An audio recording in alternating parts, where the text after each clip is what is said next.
السلام عليكم ورحمة الله تعالى وبركاته داوديال كسو دبادة برامجكي تاريخ قيبتيسا دلورياشا برامجكي دلورياشا waxaan kusoo qaadan doonaa hadduu alle idmo dalloorayaasha nool iyo kuwa dhintayba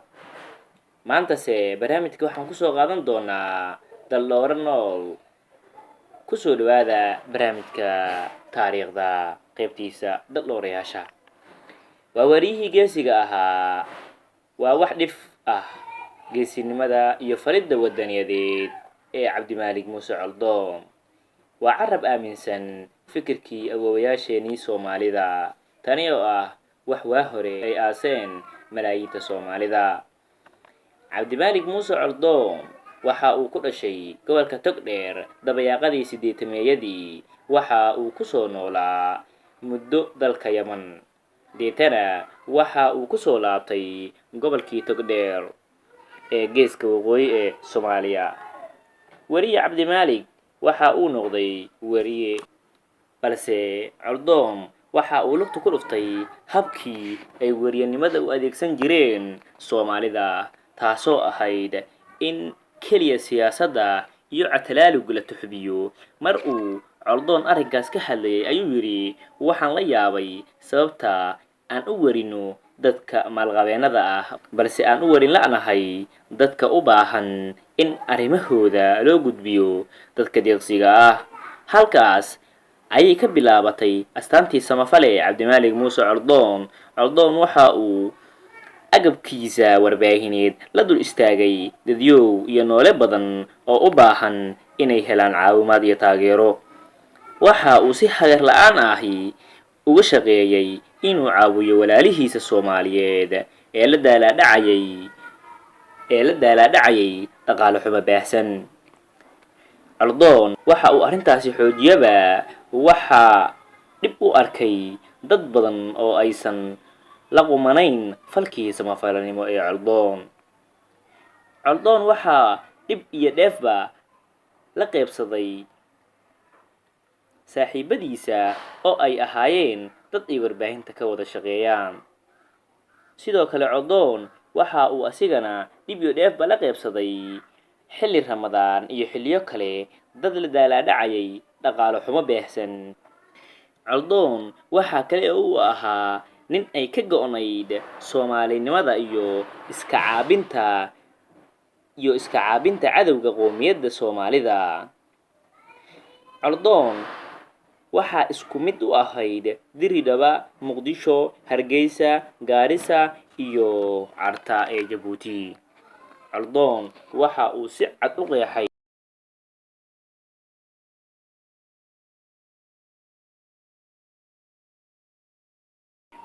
in Soomaalinimadiisa cidna ooga cabsanaynin waxa uu noqday qof xilligan la joogo Soomaalida dhifko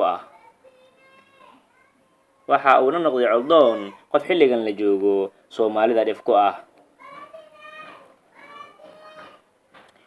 oo ku yar inuu dhasho qof noocaasi oo kale ah waayo dhalinyaro iyo dad dhulkooda u damqada oo Soomaali weyn u duuban waxa u dambeysay dhalinyaradii SYL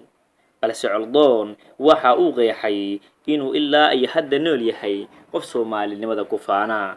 arrimahaas ayuuna xabsi iyo takoorid kaga mutaystay xagga nidaam ee maamulada ka jira Soomaaliya coldoon waxa uu si cad agabkiisa warbaahineed oo la dul istaagay dadka Itoobiyaanka ah ee aadka xasaasiyadda uga qaada dadka Soomaalida iyo horumarkooda waxa uuna xogo badan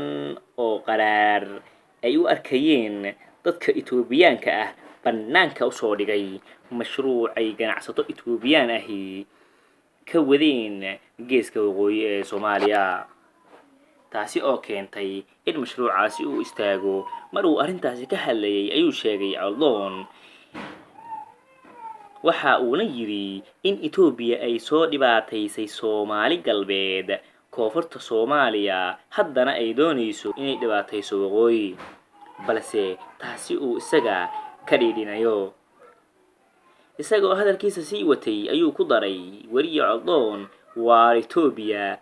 waa isugu mid Soomaali meeshay rabaan hadda geeni coldoon waxa uu ka qayb qaatay mashruucii kaalmee kuwan oo ahaa mashruuc caan ah looguna taageerayay dadka dhaqaale xumada hayso.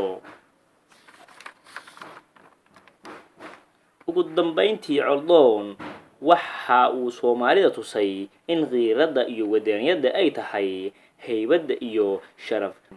coldoon waa nin wadaniyad iyo samafalanimo xirtay oo u dhaxeeya Soomaali weyn. haddaba aniga oo ah soo jeediyaha barnaamijkan waxaan coldoon uga mahad celinayaa sida uu dadkiisa iyo dalkiisa ugu dadaalay uguna adeegay, waxaana alle ugu baryayaa inuu siiyo xornimo iyo nabadgelyo. maamulka Somaliland waxaan ka codsanayaa inay xorriyadiisa siiyaan weriye Cabdimaalig Muuse Coldoon anigoo ku hadlaya dhalinyarada. ugu dambeyntii waxaan u mahad celinayaa barnaamijkan dadka farsamadiisa iyo soo jeedintiisa fududeeyay ee ka howlgala janalka Yaabsade Official. soo jeediyaha waa anigoo ah Liibaan Cabdilaahi Aflaax. Soomaali baan ahay sanagiyo qoraxey saylaciyo gaarisa carte iyo sablaale hood iyo sool Soomaali baa lehe allow nabad ku